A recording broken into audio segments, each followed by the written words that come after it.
All right, thank you very much for joining us today. My name is Royce West. I'm a state senator here in Texas, and we're doing a virtual town hall meeting today with the DFW Minority Supplier Development Council, CEO being Margo Posey, who is my co-host for this particular series on outstanding SBA paycheck protection issues.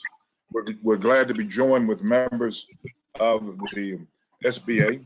We have with us the director, who is Herbert Austin, here in the Dallas-Fort Worth area. Herbert, thank you very much for being with us today. And we also have Mr. Ahmad Goree. Ahmad Goree is the lead economic development specialist and policy information officer for the SBA here in the Dallas area. And I think we're joined, if we hadn't been joined yet, by City Council person Casey Top. If he's not here, he'll be here in a second. And I know that we're going to be visiting with him about some of the initiatives that are going on in the city. You know by now that the governor of the state of Texas has said that we're reopening Texas starting on May 1st. 25% of the businesses that he listed will in fact be able to open up. Businesses concerning restaurants, movie theaters, malls, outdoor sports will be okay in groups of 4 or less. Churches can have expanded capacity also. And so we're beginning to open up. And so the question becomes, how will this rollout occur? And will there be any other public health related issues? Only time will tell. And so we can't put wealth before health, but we've got to make certain that we begin to re-engage this Texas economy. And we want to visit with you today about some of the programs that have been put in place in order to help businesses to kind of get over this bridge that we are dealing with right now. And so, Margo, I want to turn it over to you, and you can have any comments, obviously, as my co-host. I want to thank you for lending the name of your organization to this town hall. Senator, thank you so much. And I want to thank all the esteemed panelists this morning. Each and every one of them have demonstrated that they are dedicated and committed and advocates, true advocates for minority business inclusion.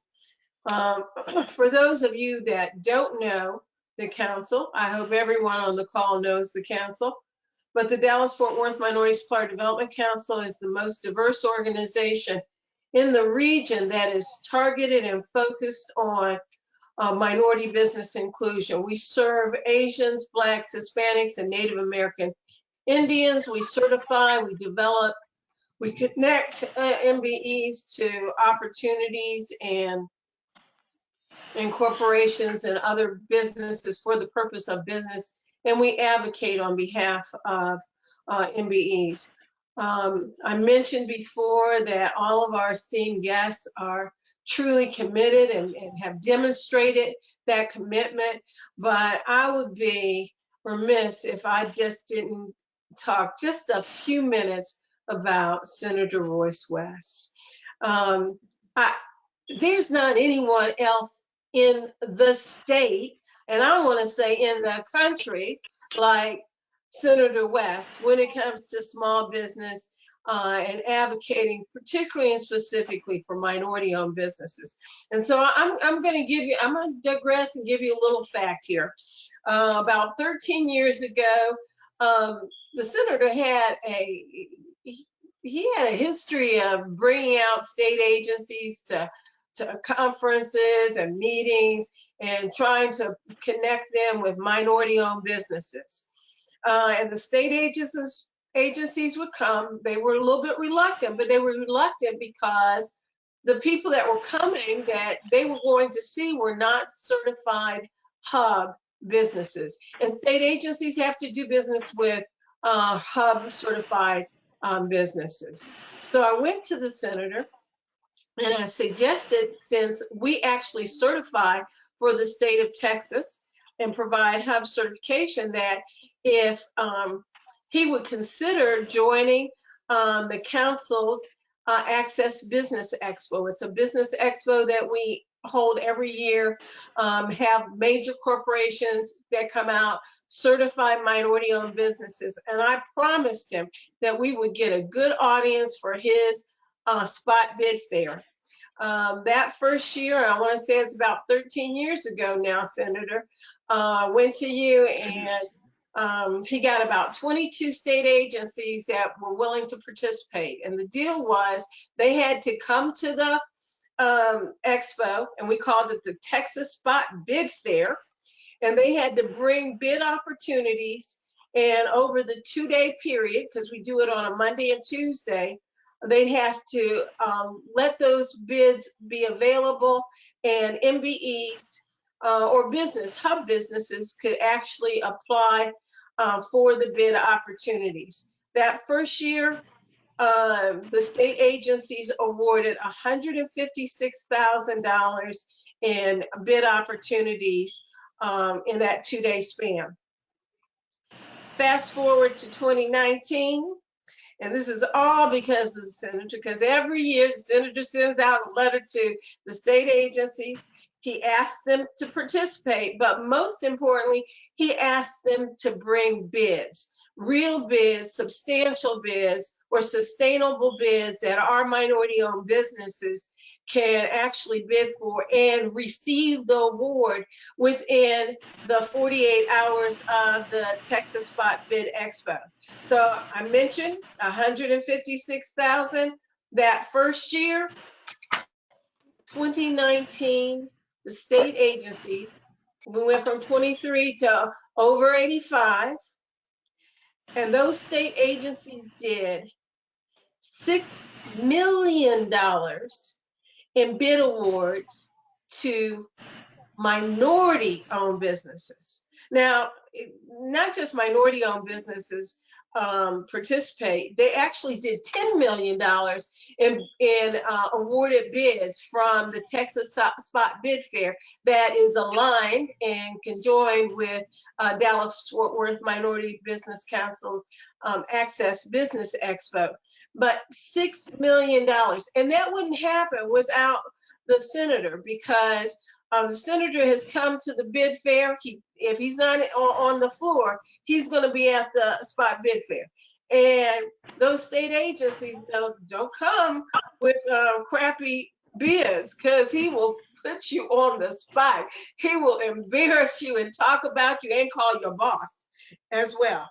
So I don't know anybody else that I can attest and say, you know, we can truly prove we've got the metric, and we can show every single person that received bid awards. And it doesn't stop there.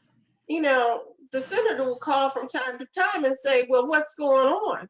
What are you doing? What have you done lately for the small businesses? What have you done for the minority-owned businesses? I think he has Andrew and I on speed dial, but that's okay, Senator. We love it. We love it, and we love what you have me on speed dial too every day. And so there is not a better advocate for minority and small business inclusion in the state of Texas, and as far as I'm concerned, in the entire country. Okay. Thank you very much. Thank Senator, you very much, Margo. You want to say anything to that? Well, no, you know, it's a team effort, and that's the very reason that we're doing this today. And that's why I'm glad that we're joined by all of the persons that are on here. I think that the next person we have on is Mr. Ahmad Goree. Ahmad?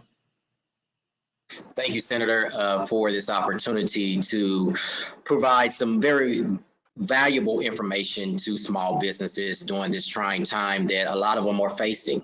You know, the main concern that small businesses are having is how they're going to keep their businesses operating, and most importantly, how are they going to keep their employees on payroll. So we have a great line of panelists that are going to explain some programs that each of their entities have available right now that small business owners and nonprofits across the state of Texas, and most importantly in Senate District 23, can take advantage of starting today. So we are going to go to the panelists. So first we will have our council member, Councilman Casey Thomas. He's going to give us an update on the city of Dallas. As a lot of you may have heard in the news, the city of Dallas is launching a new program starting up in May that's going to offer not only grants, but also loans to small businesses. So Councilman Thomas, I'm gonna turn it over to you if you want to explain that program and what can small businesses in the city of Dallas expect and how can they take advantage of this program? Sure, Ahmad. Thank you, Senator, for inviting me to be a part of this important conversation. If our businesses have ever needed us, they need us now. And so our mayor just created a committee, two committees, ad hoc committee on economic recovery and assistance, and then an additional committee, ad hoc committee on human and social recovery. I chair the committee on economic recovery.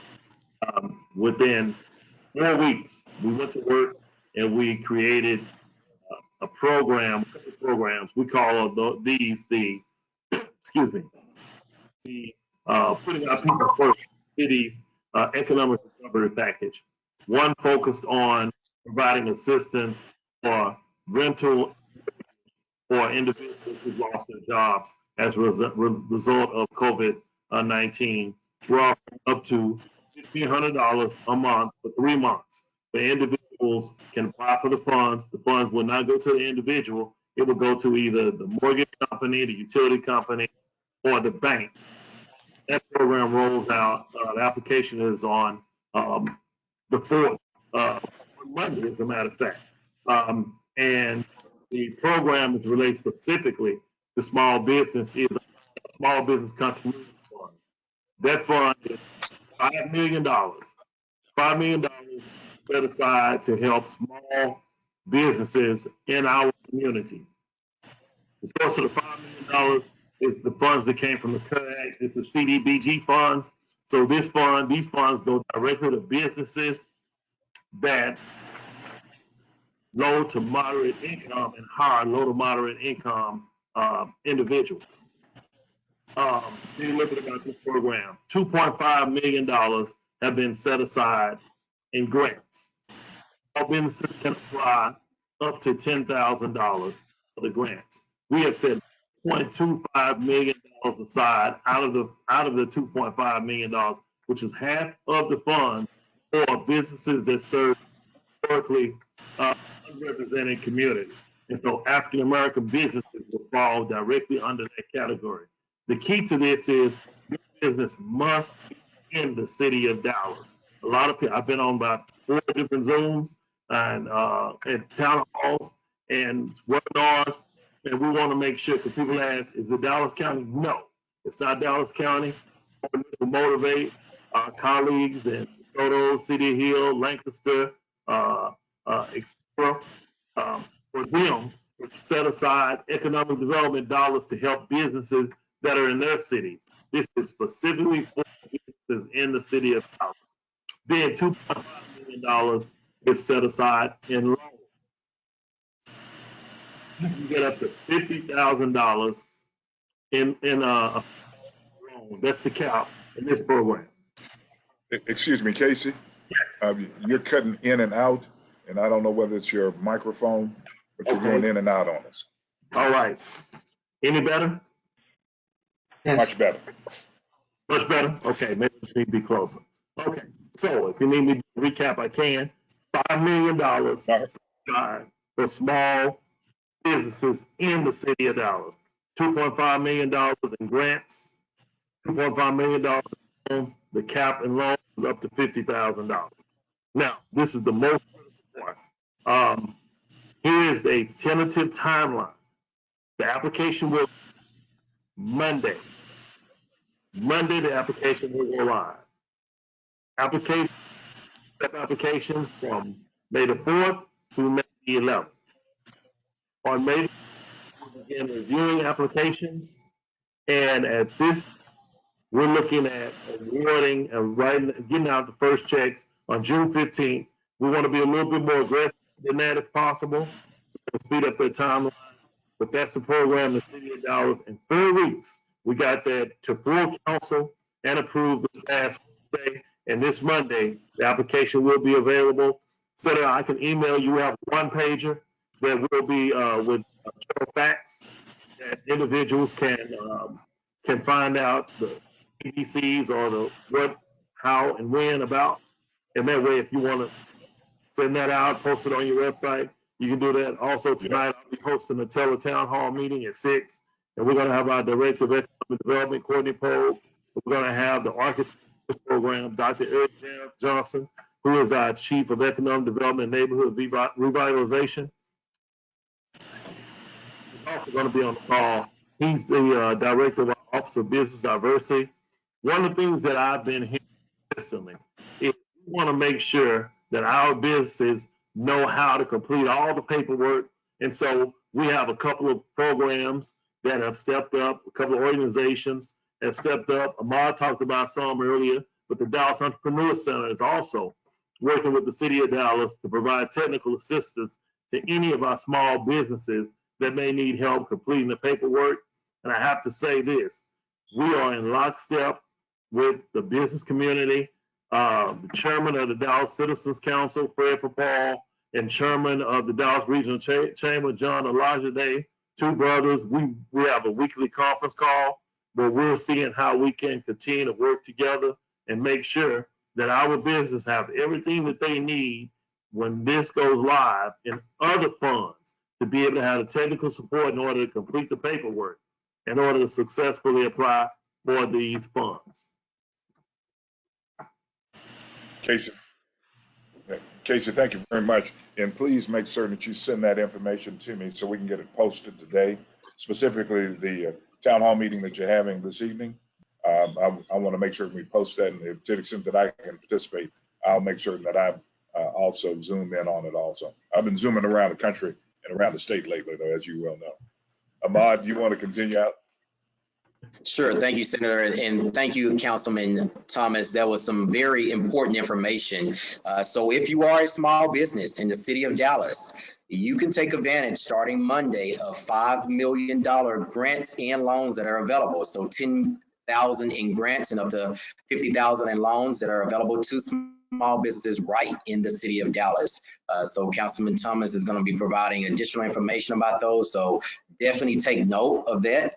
And also, I want to point out, if you have any questions during this particular town hall, utilize the chat feature that's on the right-hand corner. If you just type your question in there, we'll get to it and we'll be able to ask the various panelists the questions that are related to whatever your concern is. So next, we have our Senator of District 23 in the state Senate, and he's going to provide us an update on the state. Senator, we have about 1.8 million small businesses in the state of Texas. So you want to give us an update on what the state of Texas maybe have going on. Ahmad, thank you very much. You know that there have been billions of dollars that have been approved by the federal government, and the first tranche of monies that came through, there was some criticism as it relates to what businesses were in fact receiving those dollars. And frankly, there are Fortune 500 companies that are publicly traded that was basically receiving those dollars. And those dollars, some of those companies now are sending those dollars back. We now have another tranche of money, over $300 billion, that has been approved by Congress also. And Congress is attempting to get that out to the various states, businesses in the various states, and I know the SBA is playing a critical role in that. In terms of the state of Texas, there's not been any quote unquote fund set up for businesses in the state of Texas yet. And the fact that we are launching, as I said earlier, a reopening process in Texas. The main focus has been on trying to balance out health and also reopening businesses in the state. I know, like this afternoon, I'm on a Senate education panel, work group, that we're going to be looking at opening back up schools and some of the issues associated with opening up schools, not only schools, but also universities in the state. We have several other panels of work groups that are working on other issues and to make recommendations to the governor concerning what we should be doing. Obviously, we've never been in this situation before. And from that vantage point, I don't care whether you're a Democrat or a Republican, the fact is that you've got to make certain you get the best information possible in order to restart our economy, make certain businesses are in fact helped to the extent they need to be helping. And it needs to be a relationship between the federal government, state government, and also local government, and obviously the private sector. And I think we're seeing that in this country. And obviously there will be some tough starts, and there'll be some businesses that will not make it, but we need to minimize the number of businesses, specifically small business, about being able to have organizations that will help with all of the technical issues. That is a good starting point. And in Texas, what we're doing, and this is as a result of a conversation I had with the lieutenant governor and the governor, have a state agency with the Texas A&M University. The chancellor will be overseeing the monies are coming into the state. It's real important that we determine how much money is coming into the state and what agencies are getting the money and how that money should be appropriated. And so a lot of that will be forthcoming, and I'll be providing that information to your organization, Margo, so you can disseminate the information.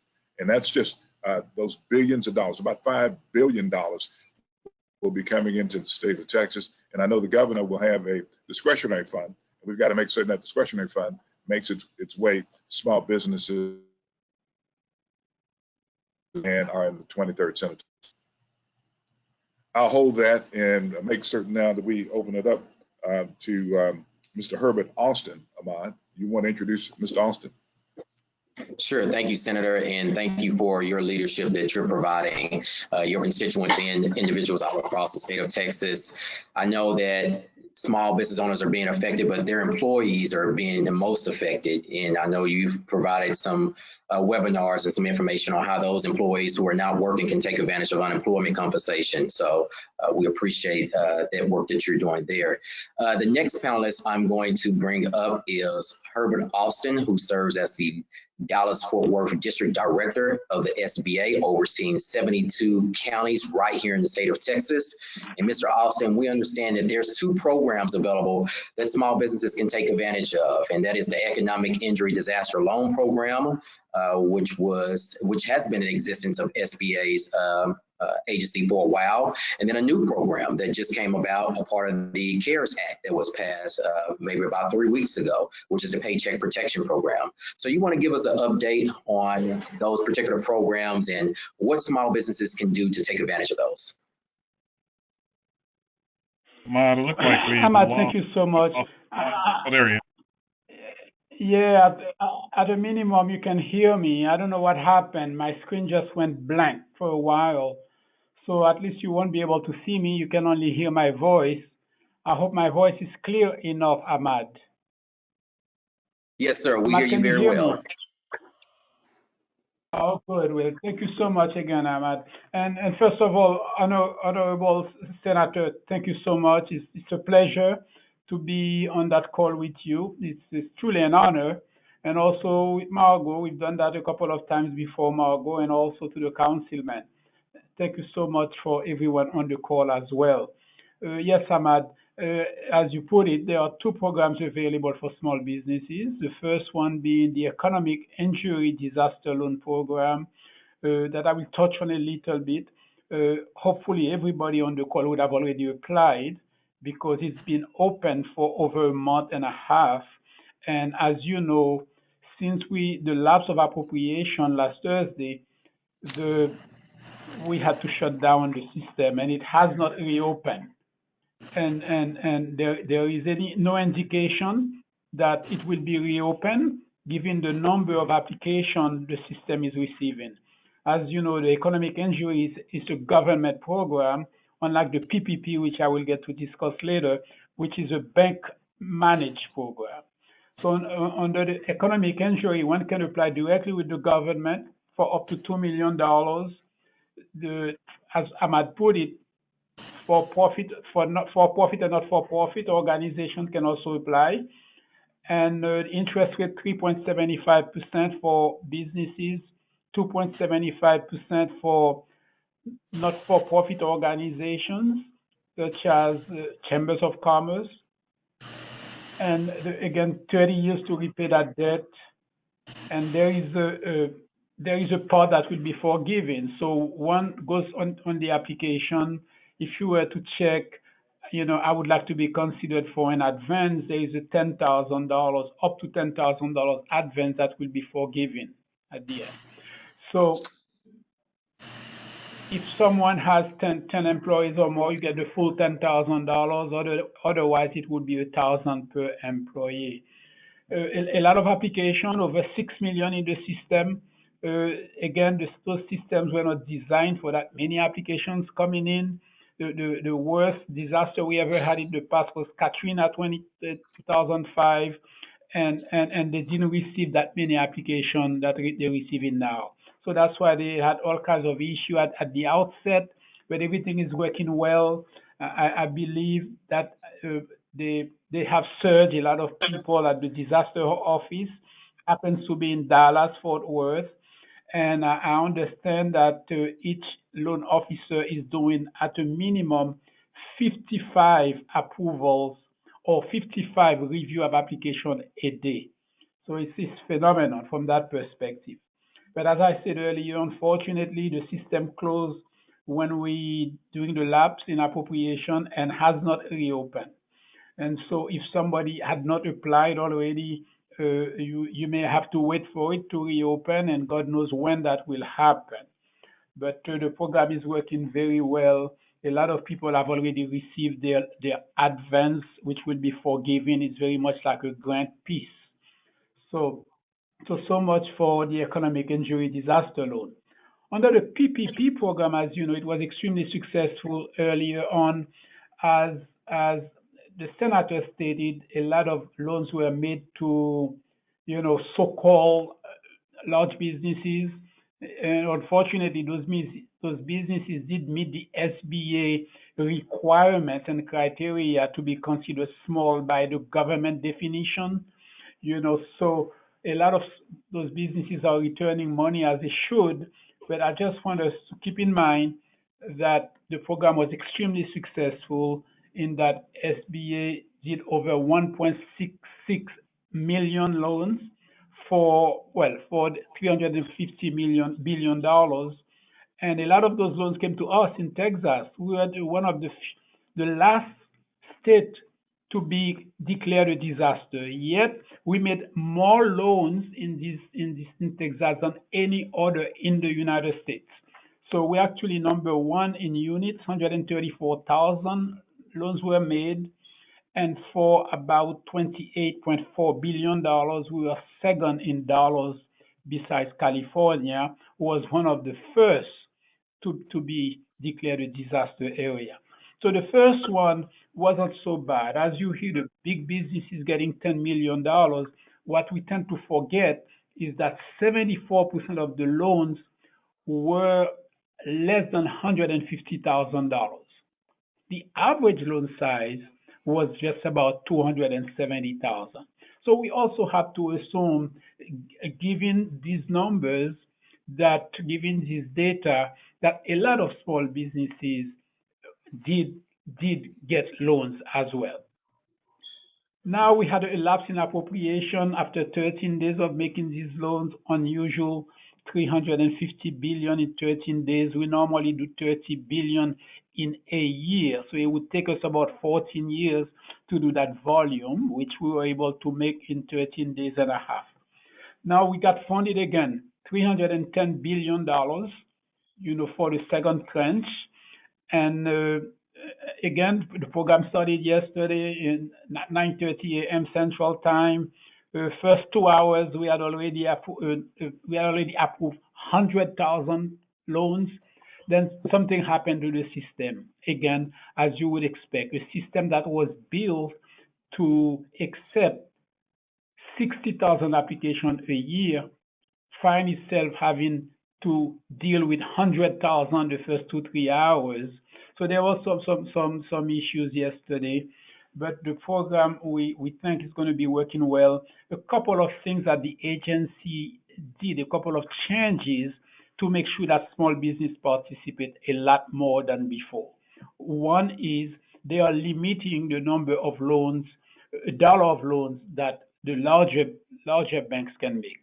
So they are limited to $60 billion or 10% of the value of loans. So we know from at the outset we had 350. Now we have about 310. It's about 660 billion. So no bank can do more than $60 billion maximum. So after you entered 60 billion, the system stopped, will no longer accept. So that prevents the larger banks to dominate the field after 60 billion.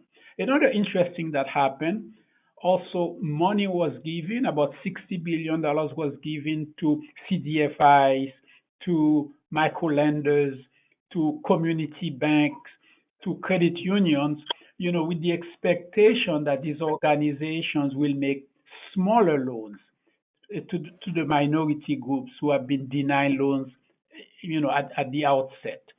So that's a major change.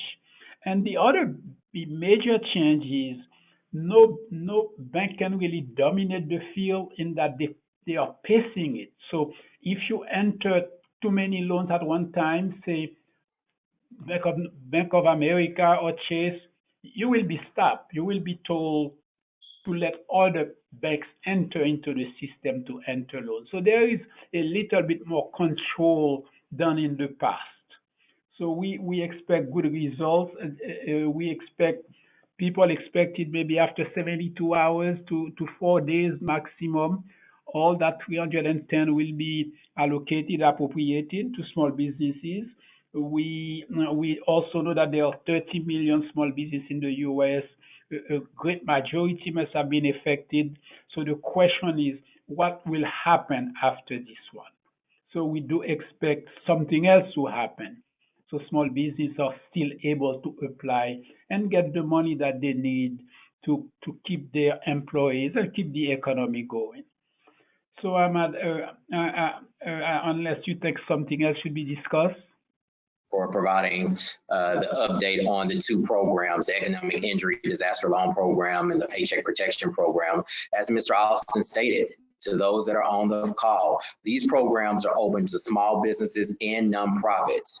And as you heard, there was some hiccups with the Paycheck Protection Program, according to things that you may have heard over the news. And as a result, like Mr. Austin said, the SBA has created a new system where banks are not able to submit a lot of large applications at one time. So they're making it easier to make sure that all small businesses have a fair shot at the Paycheck Protection Program.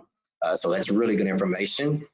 So next we have Margo Posey, who is the head of the DFW Minority Supplier Development Company Council. And Margo, your council is really important to small businesses as a whole in general, even beyond this whole pandemic situation. But more importantly, during this pandemic situation, because you have staff that are on board that can get this information, learn it, and then share it with your members. So that's really important. And I understand that you all conducted a survey as it relates to these particular issues. Do you want to tell us a bit about what type of feedback you've received from that survey?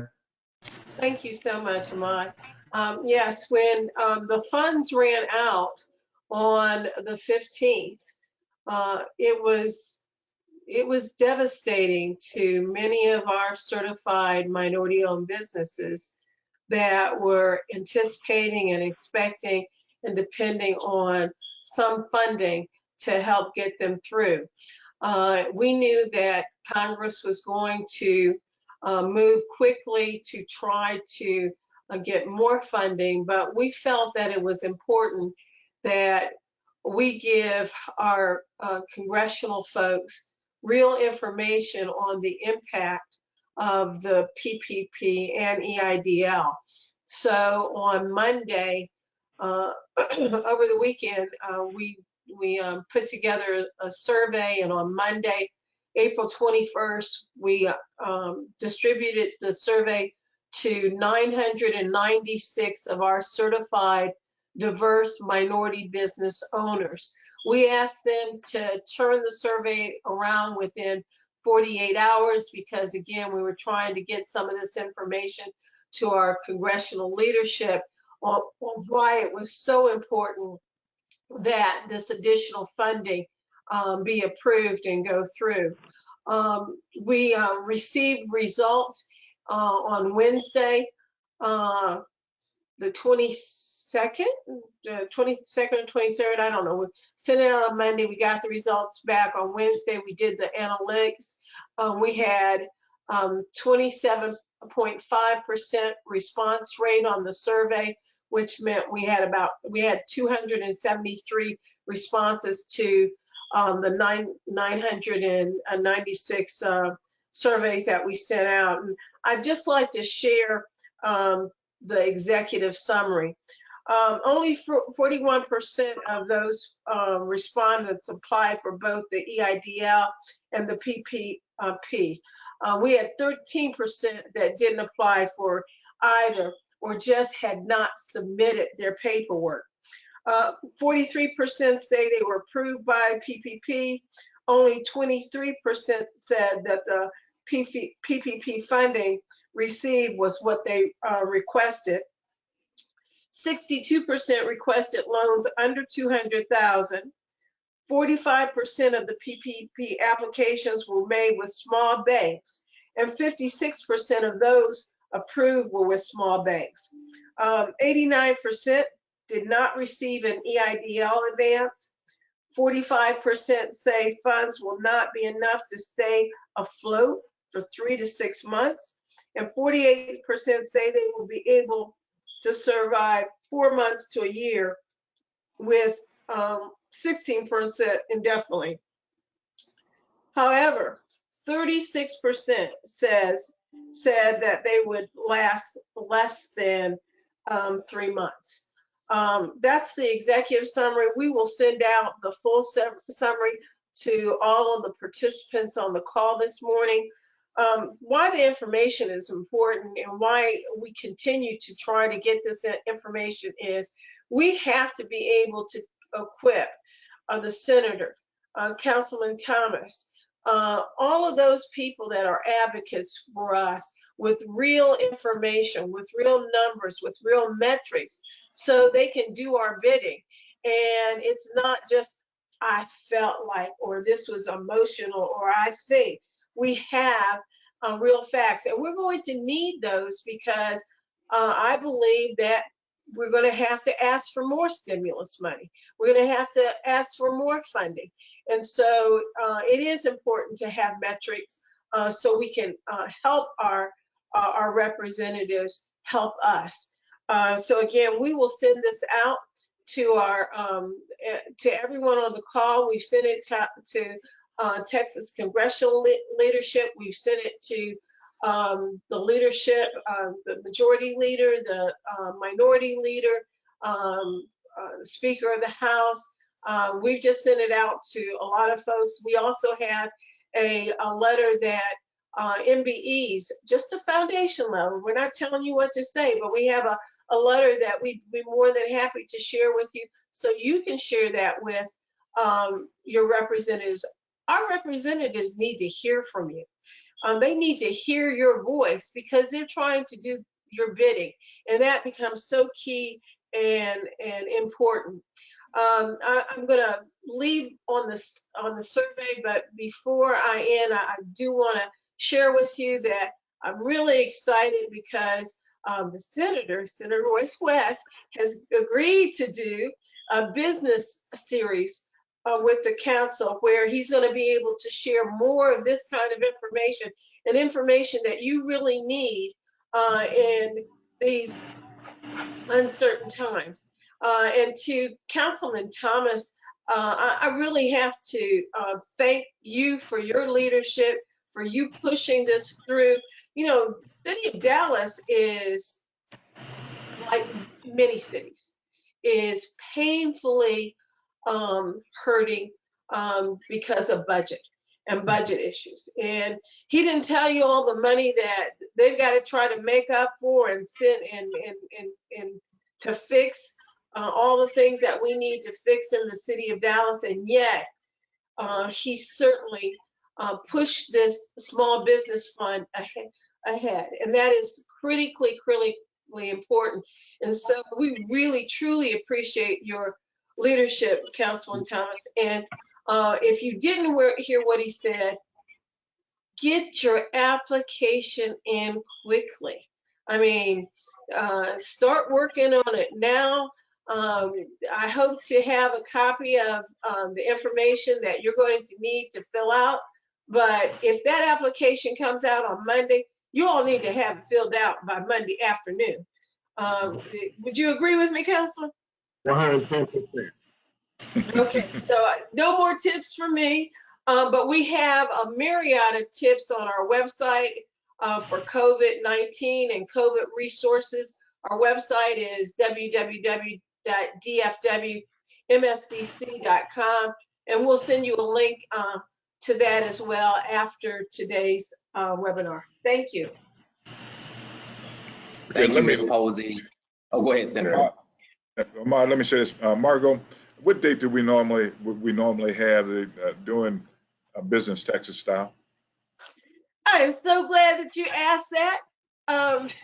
Because of stay at home and in shelter, it's typically the first Monday and Tuesday of May. And we quickly, back in March, looked at it and said, we can't risk our stakeholders. And so we have pushed it to July 20th and 21st at the Irving Convention Center.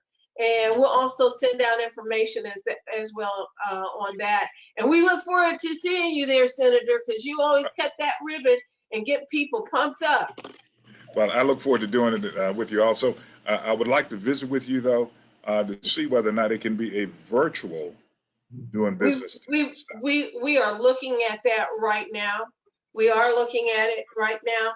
We still want to hold that date out there. Exactly. We are looking at how we can do it virtually, how we can do safe distancing, and still have real results. We've lost your sound, Margo. Oh. Okay. Well, I look forward to visiting with you about doing it. Okay. Thank you. I look forward to visiting with you about doing that. All right.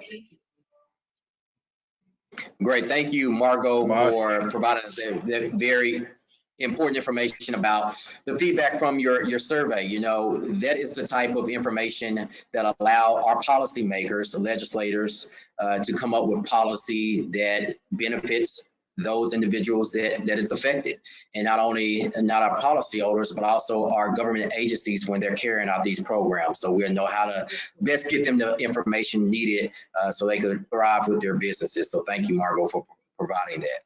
Also, again, I want to mention, if you have any questions, we have about 91 people on the call. So if you have any questions, please utilize the question box that's on your screen and type your questions, and we'll make sure that it gets addressed by the appropriate panelists. Next, I'm going to introduce Adesanya. And Indy, this is a crucial time, obviously, for small businesses. So they need to know what are the best tips and best strategies to take advantage of these programs. And an accountant is one of those individuals who are their most trusted and best advisors during this situation on applying for these programs and how to best utilize these programs while maintaining the appropriateness of their finances.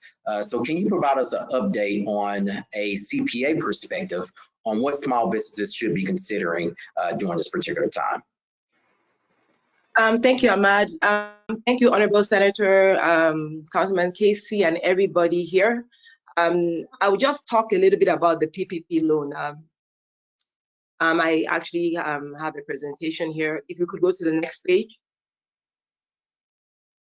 Okay, I'll just read it from where. Okay,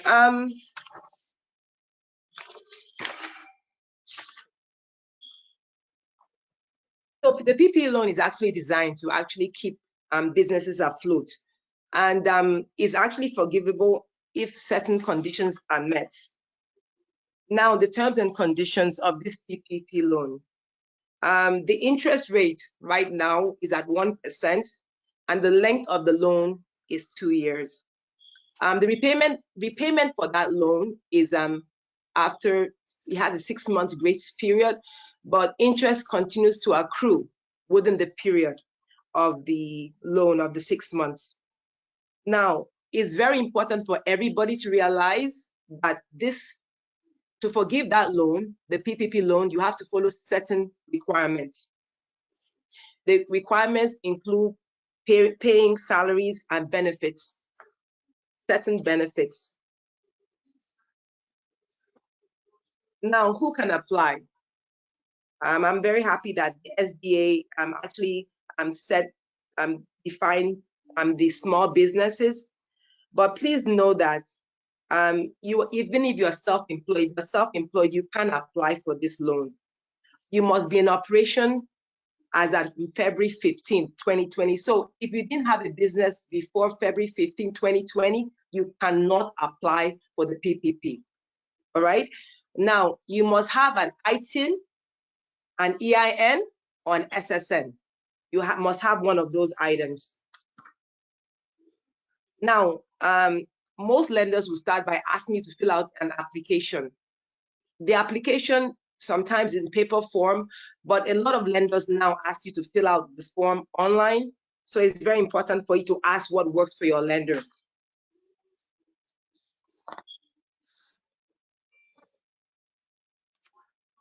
Now, required documentation. If you're self-employed, you will need to provide your financial statements. You will need to provide 2018 to 2019 tax statements. You would also need to have a 2019 Schedule C on your 1040. And then also a Form 1099 miscellaneous. Any invoice, any bank statement, or book of record that shows that you're self-employed. Now, for required documents for a nonprofit, you must have a PPP application. You must have your 2019 IRS 990 form. You must have your articles of incorporation, bylaws, operating agreement, driver's license of the applicant. I know that nonprofits are not owned by anybody, but the applicant that is responsible for applying for the nonprofit has to put down, yes, has to put down his driver's license. All right, let's go ahead. Next page, please. Okay, now if you're a partnership, if you're an S Corp or a C Corp, you would also need a PPP application. You will need your 2019 W-3. You will need your 2019 940, 2019 941, payroll summary, 2019 tax return, or other proof of payroll. Most banks actually require one item, or most lenders require one of these items, but some require a combination. So please talk to your lender. Now, for loan forgiveness, it is very important that you do the right thing to get this loan forgiven, or you will have to pay it back. The maximum amount of loan forgiveness is the sum of payroll costs and certain overhead costs within the 8-week period. So within 8-week periods is 2 months. Now, for self-employed, the amount that is forgiven is the total amount on the net profit you've made divided by 12 times 2 months. So there's a way that is calculated, but note that is a net profit, and it's 2 months when you are located over the 12 months period. Okay. How do you calculate your loan? I really don't really want to go into this because it's a bit technical, but know that it's actually 2 months times 2.5, and it's different for self-employed and different for the businesses that partnerships, S Corps, or C Corps.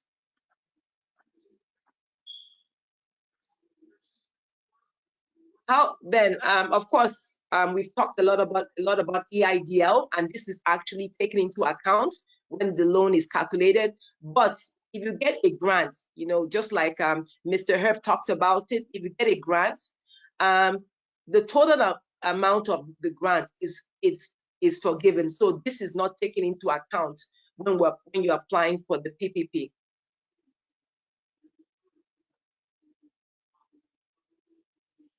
Now, For the self-employed, again, is remember to get the actual base amount, it's based on 2 months, 2 months of your total net profit. But make sure you have to understand that if you made more than 100,000, the threshold is 100,000. So let's say your net profit is 200,000 or 500,000 for a year, you only get the amount based on 100,000, and that's $15,000. That is the amount that is forgiven.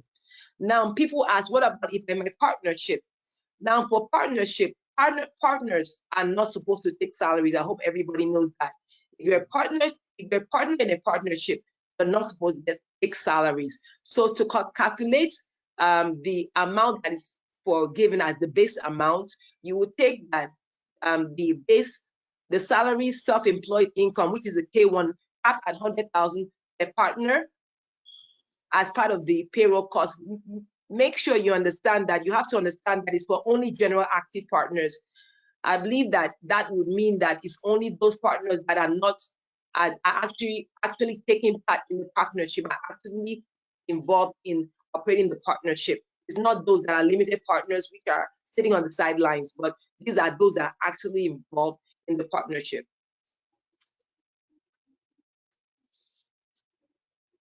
Now for the S Corp, the K1 is capped. Of course, the monthly payroll is capped at 100,000. But it's very important for everybody to know that distributions are not included. Please do not calculate the money that you would take out from the account. You must make sure that your salary is included in that calculation. So if you take money from the account, do not add that as payroll for you as a shareholder. Then of course the C Corp is capped at 100,000 too. Now loan forgiveness. All of us, most people, most businesses do not want to pay this money back, which is allowed. There's nothing wrong with that, but you must make sure that you have proper documentation. You must make sure that you have proper documentation. I know people struggle with payroll. Get someone that can run payroll for you and make sure it's tracked. Make sure you document your expenses. It's very important for you to have a business account. If you're self-employed, please don't commingle your own personal funds with your business funds. Have proper documentation, because when it's time for forgiveness, you need to submit this documentation as part of your request for forgiveness of this loan. Payroll costs to the amount that is forgiven. Of course, there are certain requirements. There are guidelines. There are payroll costs, which is even healthcare, group insurance that is included. There's a long list of items that is included. Please do not. If you pay a foreign worker, you cannot include that as payroll. If you buy products that are not American, you cannot include that as an item of forgiveness. So make sure you track and put in the right expenses. Go ahead.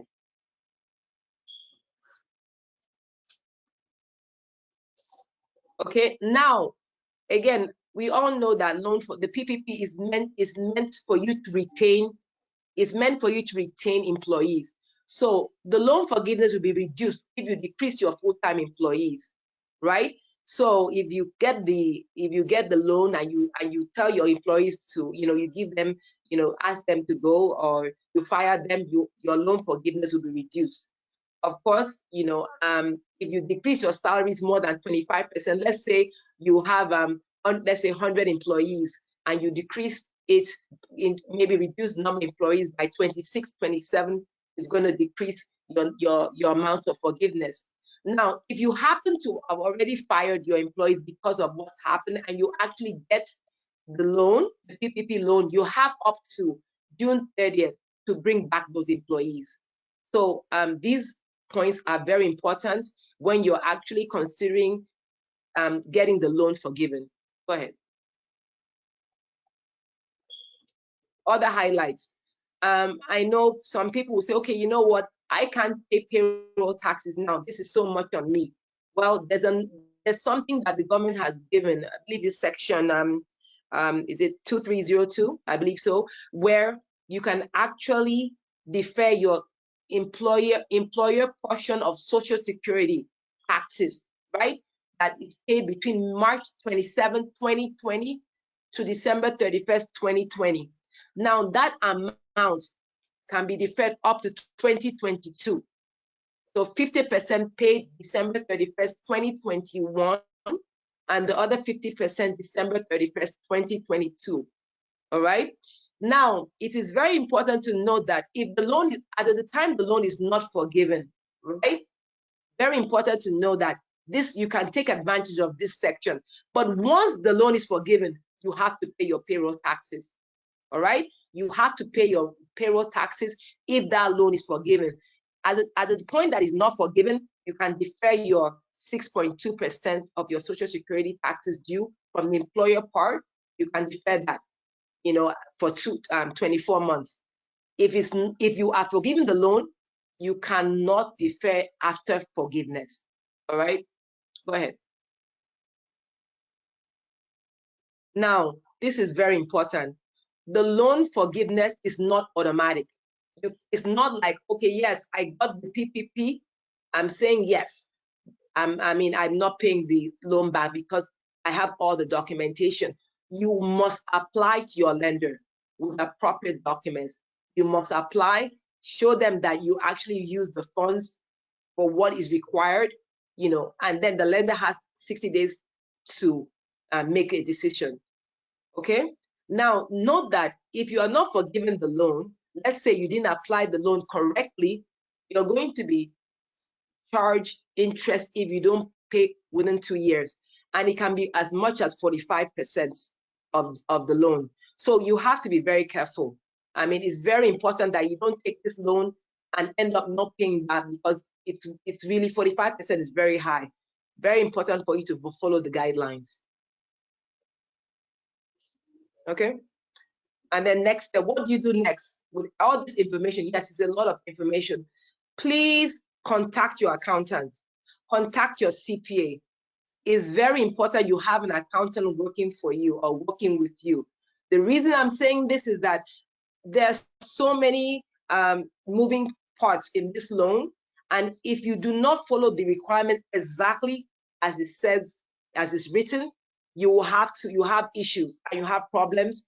And so please go to a CPA, go to an accountant that can walk you through it, because it's not only taking the loan, it's also being able to maintain the loan as required by the government so that you won't have to pay back, right? Of course, we have other online, apart from the banks, there are other lenders like QuickBooks, Square, and PayPal. And finally, now, if your PPP is approved, your banker will notify you. Watch out for scams. Do not share your PIN, bank account, or any personal identification to your bank or SBA or IRS. They already have this information and they will not solicit it. I believe that's it. So if you have any questions, I know it's a lot, but I just emphasize, please have someone that works with you to make sure that you don't get penalized in any form and that you will be forgiven the loan. Do we have the authority? I'm sorry. Do we have the authority to post this on our website? Oh, yes. Okay. Thank you very much. Yes, you have the authority. It was a great presentation. One of the questions that I have, and I've had questions about this, is surrounding the EIDL. Can you just kind of go back over the EIDL and what are the requirements and what it allows in terms of loans and also grants? Me or Mr. Herbert? As a technician, I'd ask for you to do it. Okay, you said, can I have your question again? Okay, in terms of the economic injury disaster loan, can you kind of go back through that in terms of how much you can apply for and which portion of it can be construed as a grant? Okay, well, the EIDL is actually, I believe you're talking about the EIDL, the the advance, that's what you're speaking about. Well, for the advance, you really don't have to have any, I mean, you just have to be a small business to apply. But I believe they wanted to get to everybody. So they look at how many employees do you have. So how many employees do you have to give you to actually provide the grant to you? So if you have one employee, you get $1,000. So if you have 10 or more, that's when you get the $10,000. So it's an advance that is forgiven. So you don't, there's nothing, you just have to apply. I think Mr. Herbert just said right now that is because there are so many people or something about the computer that broke down or something that's why a lot of people haven't received it. So is that in addition to the PPP? Exactly. Yes, the PPP is very different because the advance is forgiven. The PPP has stringent guidelines, and the PPP can be forgiven or it might not be forgiven. And again, going back to stress over and over again, small businesses need to work with someone that understands the intricacies of this PPP because nobody wants to really pay back, but you would have to pay back if you don't follow the guidelines. That's it. So in terms of applying for the emergency disaster, do you go to your bank or where do you apply for that? SBA directly. You go to the SBA directly. Go to the website. You go to the SBA website. Yes, the banks don't get involved with the EIDL unless they can. I mean, okay. I know that it's approved on the SBA level, then it can maybe be deposited into your account. But for the process of going through the documentation and everything else, the lenders don't get involved with that. They just deal with the PPP. Okay. Senator, what I like to say as I make presentation, what I like to say during my presentation is think of PPP as a bank loan. So, even though SBA has an application that you need to fill out, which is a pre-process, because there's a couple of questions that are being asked on our application that you need to take to the bank. If the answers are yes, yes, yes, that automatically will make you ineligible. So that's a requirement. But on the IDL loan, it's not a bank loan, it's a loan by the SBA. So the person needs to apply with the SBA. As opposed to the PPP, you have to go to a bank, don't come to us. Yes, and then also the interest rates are different too. And the repayment dates are different because the EIDL is 30 years and the other one is 24 months. So, which is the PPP. But again, remember what I said before, PPP, you don't have to pay back if you do the right thing. So yes, technically it's a loan. Go ahead. And the IDL, you get a whole year deferment. You get a whole year deferment on the IDL. So exactly. You don't have to start repaying that debt until a year after the loan would have been disbursed. Yeah. The yes. PPP is 6 months deferment. Yes.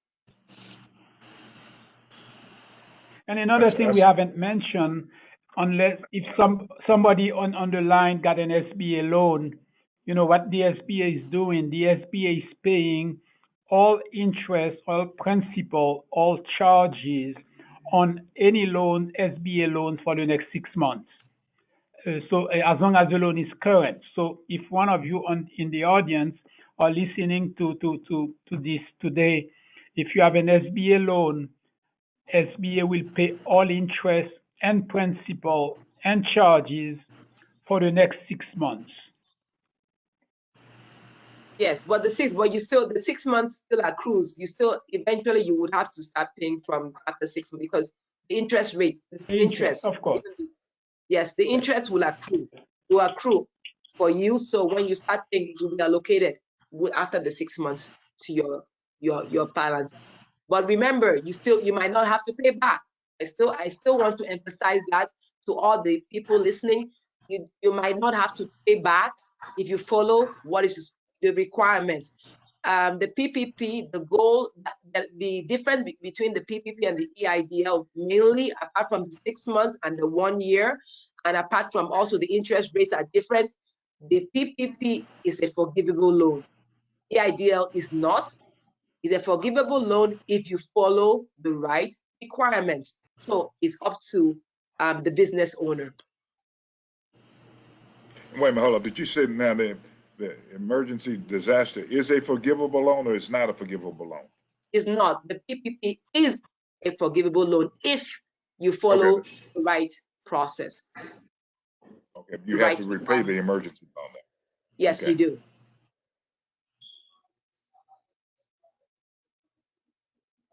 Great. Anything else, Senator? That's all I have. Okay, perfect. So just to be clear, a part of the economic injury disaster loan is the advance portion. So that is the forgivable portion of the economic injury disaster loan, the advance portion, which is up to $10,000 for $1,000 per employee. Also, just to be clear, Mr. Austin and Annie talked about if you already had an SBA loan prior to the whole coronavirus pandemic, the SBA, under the SBA debt relief program, is paying the fees associated with that particular program. So you can go to SBA's website, sba.gov, and go to funding programs and read more about the SBA debt relief program, which is for those small businesses that may have already had some type of SBA loan in existence prior to the coronavirus pandemic. So now we're going to go over to the rest of the questions that have been submitted online through the question box. And again, I encourage you to ask questions that you may have for the panelists. So the first question goes to you, council member, and they're just trying to get a better understanding of the City of Dallas's program for small businesses. Can you discuss the cap that's available that small businesses can take advantage of, a part of the city's program for small businesses? Ahmad, this is Andrew. I think the councilman had another meeting, so he had to drop off the call, but we'll make sure he get the question and we get the answer back to the person. Sure. So the City of Dallas sent out a newsletter back on Sunday. So just to recap, the Office of Economic Development of the City of Dallas is launching a $5 million small business continuity fund. The fund will provide $10,000 in grants and up to $50,000 in loans. So as the councilman stated, that program will launch on Monday. If you want more information about that, you can go to the City of Dallas's Office of Economic Development's website, where they will be posting that information. So the next question goes to Mr. Austin, where the majority of the questions are for, but someone was asking, they have applied for the Economic Injury Disaster Loan Program and they haven't heard anything. What advice can you give them as it relates to what can they do to find out the status of their application or where they are in the process? Well, unfortunately, there is only one office that can provide a status on your application. It's the Office of the Disaster Center location. So you need to call 800-659-2955. And it is the only way to get it. So that there are about 3,000 people working in those call centers, one in Buffalo, one in Sacramento, that is receiving calls all day on a number of issues, but specifically on status of loan. People are calling this office. It may not be the right office to call since we don't have access. So that's why we encourage you to call the 800 number. I will admit that sometimes it's difficult to get them, but that's the only way you can get an answer. Therefore, you just keep on trying. Great. So just to recap, that number again is 1-800-659-2955. And there are representatives answering the phones from 8 a.m. to about 8 p.m. every day of the week. And you could call to get a status update on your economic injury disaster loan. The best time to call is after 6 p.m. when the traffic is at its least. So that is the information related to that. Thank you, Mr. Officer, for providing that. The next question goes to you, Ms. Posey. Somebody asked a question, what was the website you were referring to and how can they get more information related to the survey? So the council's website is DFW MSDC.com. And that's the council's website, and you'll find all kinds of information about the organization, but you'll find COVID information and COVID resource information. I mentioned before that if you're on this call, we're going to send the survey to you, but I believe it's also posted on our website. Andrew, is it posted yet? I'll check and see, and I'll let you know shortly. If not, it'll be posted within the next 24 hours. We spend a lot of time sending it out and pushing it out to people, but we'll make sure that it's on the website. And again, we will make sure that if you're on this call, then we should have your email information, and we'll send that out to you this morning. Thank you, Ms. Posey. The next question goes to either or Ms. Adesanya and Mr. Austin. If you apply at more than one institution with your Paycheck Protection Program application, would it be rejected for both or just one if that one is assigned the SBA number? So basically the person is asking if they apply to more than one institution for the Paycheck Protection Program, would that just overall reject their application, or will they be accepted by one institution, the other institution just will get rejected? How does it work in that circumstance? So okay. Ahmad, as you know, you can apply for both programs as long as the use of proceeds is for different purpose. For example, if you are applying for the PPP because of the large amount that will be forgiven, if not all, you're better off. You also should apply for the AIDL for other operation costs, for electricity bill, your mortgage and things of that nature. So I've been consistent in telling people you are better off applying for both programs, keeping in mind that the use of proceeds must be for different purpose. Ms. Adesanya, did you want to add anything? Yes, I know. I mean, you're actually asking if somebody applies twice, right, for the PPP loan, right? I mean, you're not supposed to get it from two banks. So I would not say, I mean, I would say that the person to apply to one bank. I know there are better chances to apply to two, but you can't get two approvals for sure. So, I mean, hopefully, if you apply to one and they see both of them, they could actually reject it. But if he applies for one, maybe they don't approve it, and he doesn't go forward with that application, applies for another one, I mean, that's still good. That's still possible. So it depends on the situation, but I know that if they see two applications, it doesn't. I mean, it's not guaranteed that they will even approve anyone. So, and I also want to put it out there about SBDC. I mean, I know a lot of people are complaining that that they don't have accountants and business people to work with them. There's SBDC out there for people. They provide excellent service. So just wanted to put it out there. So can I just respond to that, because Sure. Mr. Austin did a workshop with us on April 1st, and he shared with that audience that they could apply to more than one institution. And what I will tell you is that we had people that applied to larger banks, but they also applied to their smaller bank and regional bank. And where they didn't hear back from the larger bank, they did get a response back from the smaller bank. And what's problematic, if you haven't applied, I don't think that you have the luxury of time to wait to hear from one. I think you put it out there, and clearly, if you were approved by 2, you're not going to accept 2. You're not going to be able to accept 2. But if you're going after the big bank and you haven't heard from the big bank, and then you wait to try to hear from them before you go to a small bank,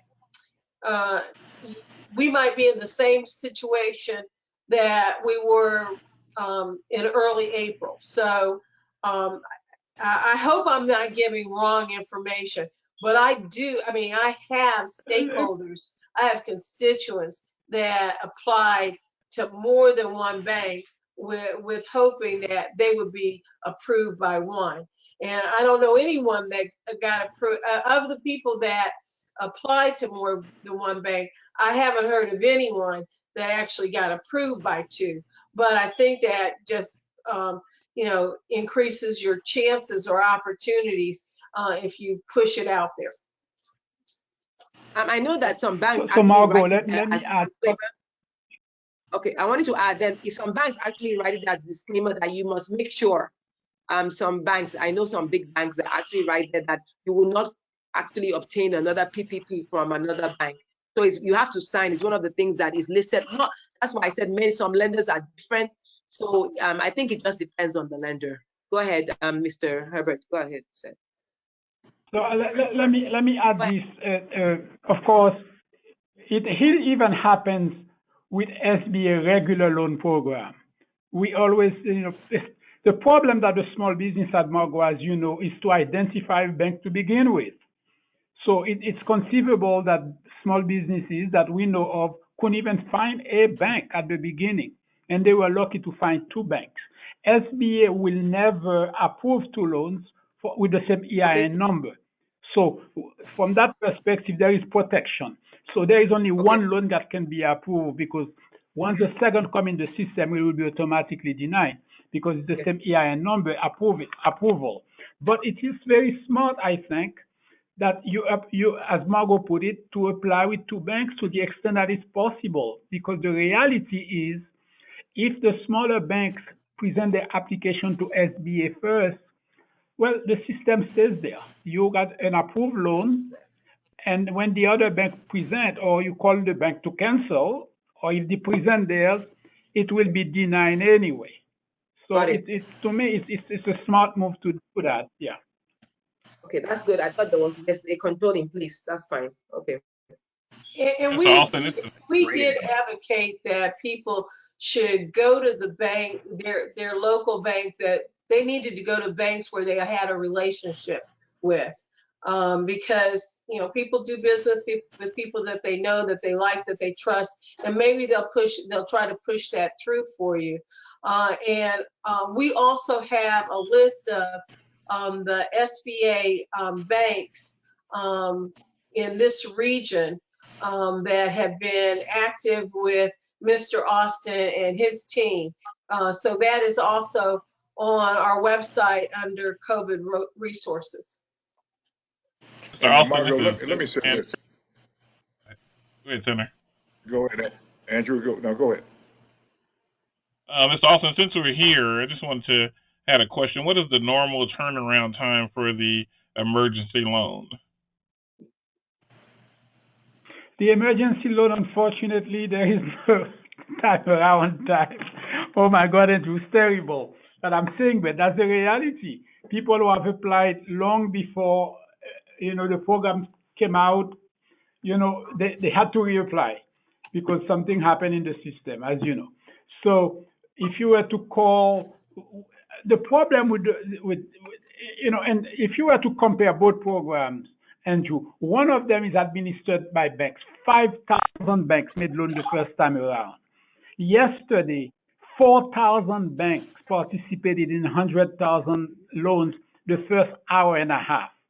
Whereas the SBA Economic Injury Loan, it's only one office, one portal receiving 5 to 6 million applications. So you imagine the waiting time. We had to say to people 15 days because it has not been 15 days. I know people who have applied back in beginning of March, and still they don't have a response. So it's the volume, that is a major issue, in a system that was built to accommodate a maximum of 300,000 during Harvey, 350,000 during Harvey. Now we're talking at 5-6 million, and it's just amazing. So people have been calling this office to find out, status of my loan, and the unfortunate thing is that we have to tell them we have no access to that system, which is that is the truth. We don't know. So it does take Herbert, about, Herbert, let me we ask, used to say 3 weeks. Uh-huh. let me ask you this question. And you may or may not know this, has the small business, given the demand and given the circumstances around our business community in America, has the SBA moved to get additional people in that call center in order to process the millions of loan requests? Or is that something outside of your bailiwick? Call center. Yeah. No. I can give you, Senator. That call center has always 7,200 people, regardless of what happens. Now they have over 3,000 people working 7 days a week. So those call centers don't respond to phone. They only do phone calls. So when you call, you want to know where your loan is in the queue, they ought to tell you. Sometimes they tell you, I cannot see your application in the queue. It's so far behind. The people who do the processing, so they went from 70 people to 3,000 people. We have an office in Fort Worth. That's the processing center.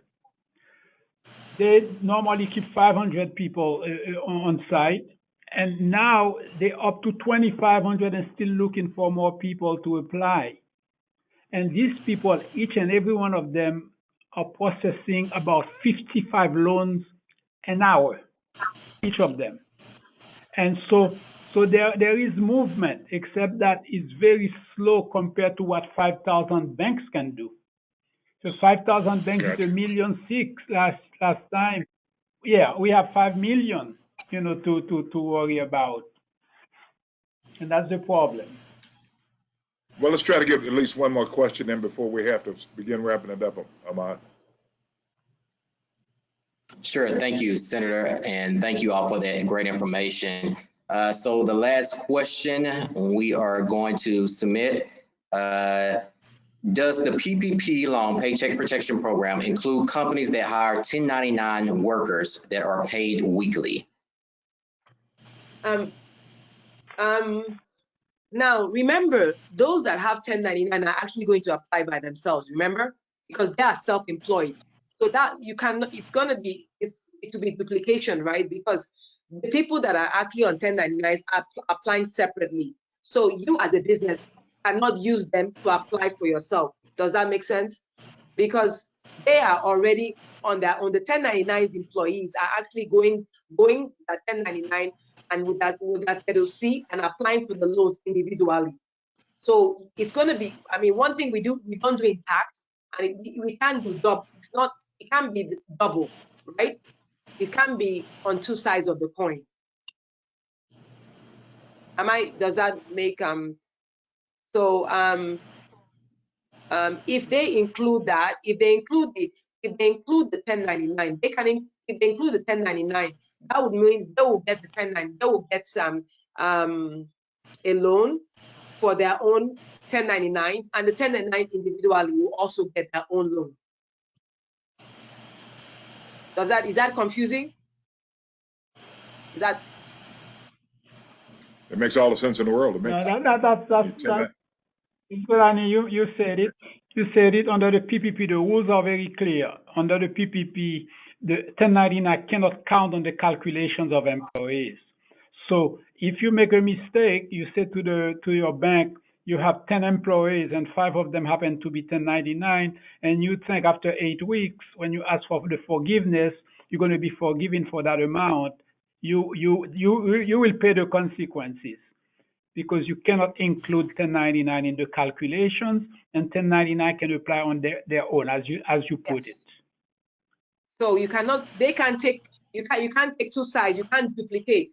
Because they're going to apply for their PPP and for their own PPP, and then yeah, so I mean, but I always tell people, because a lot of people that have S corps, they do not pay themselves salaries. Please, they should cut themselves salaries and let them be part of that payroll, number of people for payroll. Shareholders make that mistake all the time. They do not include themselves as one of those collecting payroll. So they should make sure that they include themselves. Can I just you know, add? I know. Here again, where I think surveys become important.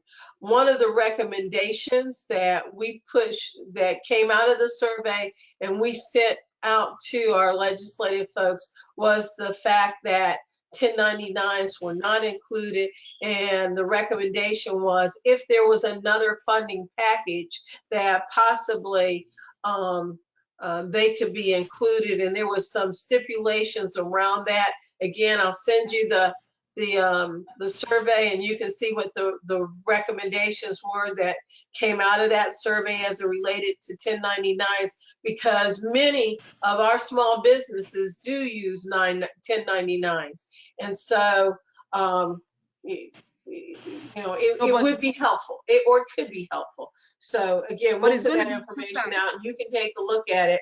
And that was just a suggestion and a recommendation from folks that completed the survey going forward. Has nothing to do with what's in place right now.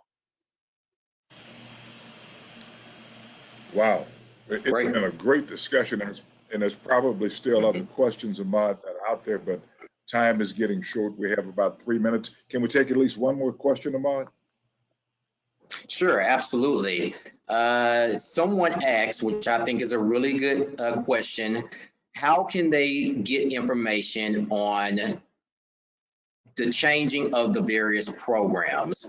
For instance, one person mentioned, how will they know when the economic injury disaster loan portal will be back up and running? So that's really a good point on how can they stay up to date with these various programs. As we see, they're consistently changing, there's new information coming out. So what's the best way to keep individuals informed on these particular programs?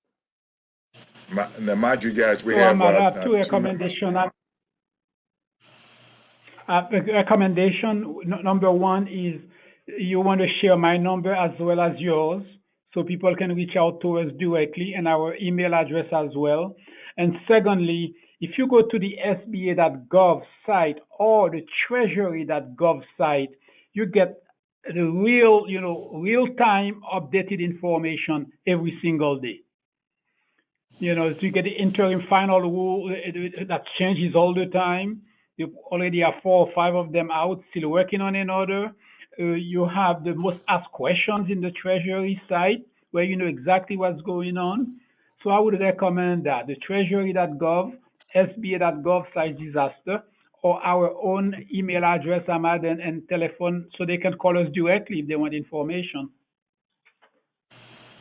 Sure, great. So yes, the SBA's Dallas-Fort Worth District Office telephone number is 817-684-5500, and we are answering phone calls and we are returning phone calls. Even if you don't leave a message and we see a missed call, we will call you back. My email address is ahmad.goree@sba.gov. Mr. Austin's is Herbert, HEBERT.Austin, just like the city, at SBA.gov.